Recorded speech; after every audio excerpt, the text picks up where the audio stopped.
అంటే cosmic consciousness లో, cosmic levels లో ఏ యజ్ఞ విధానము ద్వారా అయితే ఋషులందరూ కూడా సోమరసము అనేటటువంటి అనంతమైనటువంటి శక్తి ధారలను భూమి మీదకి అవతరింప చేయగలిగేవారు, ఆ సోమ తత్వము భూమండలంలో సౌర కుటుంబంలో రెండు రకాలుగా ప్రతిబింబిస్తుంది. ఒకటి చంద్రుడి ద్వారా, రెండోది నెప్ట్యూన్ ద్వారా, అంటే ఇంద్రుడి ద్వారా. ఇంద్రుడు అని ఇంకో గ్రహం ఉంది. నెప్ట్యూన్ నుంచి వచ్చేటటువంటి కిరణాలు, చంద్రుడి ద్వారా మనకి వచ్చేటటువంటి కిరణాలు, ఈ రెండు కిరణాల సంయోగము ఆధ్యాత్మిక జగత్తులో చాలా అరుదైనటువంటి సంఘటనకి దారితీస్తుంది.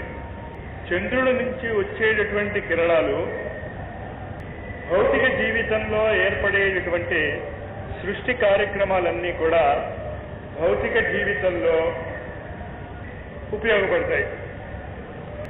ఆధ్యాత్మిక ద్విజత్వము, తిరిగి మళ్ళా పుట్టుట అనేది ఉపనయన సంస్కారం తర్వాత జరిగేటటువంటి ఈ సంస్కారము నెప్ట్యూన్ ఇంద్రగ్రహము ద్వారా ఇవ్వబడుతుంది.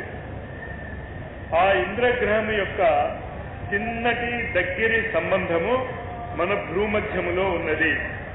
అందుకోసమే శివుడి మీద కానీ, రాజరాజేశ్వరి దేవ మీద కానీ, ఇంకా ఏ ఇతర దేవతల మీదైనా సరే మీరు చంద్రబింబాన్ని కానీ చూస్తే ఈ చంద్రుడు అని అనుకోకండి. ఈ చంద్రుడి గురించి వాళ్ళు చెప్పటం లేదు, వాళ్ళు ఆ చంద్రుడి గురించి చెప్తున్నాడు.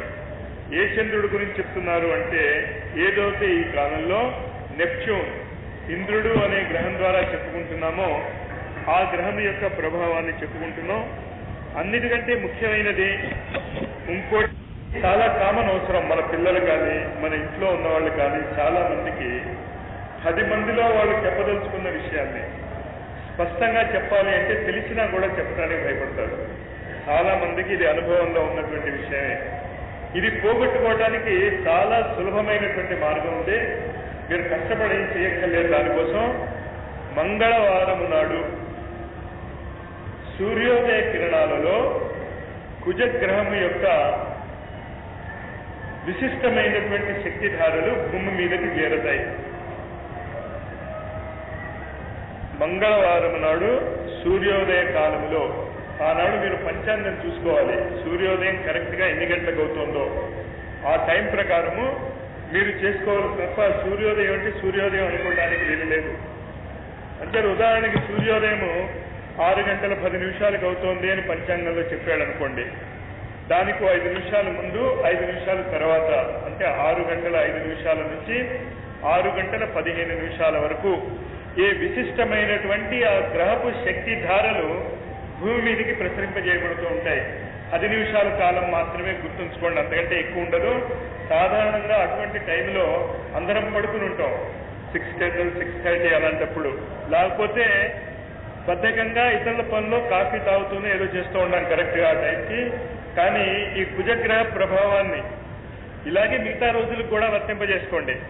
కుజుడు గురించి నేను స్పెసిఫిక్గా ఎందుకు చెప్తున్నాను అంటే, ఈ సమస్యని చాలా మంది స్టూడెంట్స్ కూడా అడుగుతూ ఉంటారు. కానీ ఇక్కడ చెప్తున్నాను నేను అదేంటి అంటే, ఈ 10 నిమిషాల కాలము అంటే సూర్యోదయం జరిగేటటువంటి సమయానికి 5 నిమిషాల ముందు, 5 నిమిషాలు వెనకాతల కనుక కళ్ళు మూసుకు కూర్చుని కాషాయ రంగు వర్ణాన్ని కనుక ఊహించుకోగలిగితే 7 రోజుల్లో పోతుంది అని శాస్త్రాలు చెప్తున్నారు. మీకు సబ్జెక్ట్ తెలిసి విషయము పూర్తి అవగాహన అయి ఉండి కేవలము మాట్లాడలేని అశక్తత వల్లనే కనుక మీరు మాట్లాడలేకపోతే సమానంగా 7 రోజుల్లో దీని ఫలితాలు మీరు చూడొచ్చు. చేసి చూసుకోండి. శాస్త్రంలో చెప్పిన పద్ధతి అది. అంచేత కుజగ్రహం గురించి తెలుసుకునేటటువంటి ఫస్ట్ పాయింట్ అదే. శక్తి, సాహసము, ఈ రెండు ఎవరికి కావాలో వాళ్ళు ప్రతి వారము మంగళవారం నాడు ఈ సాధన చేసుకునవచ్చును.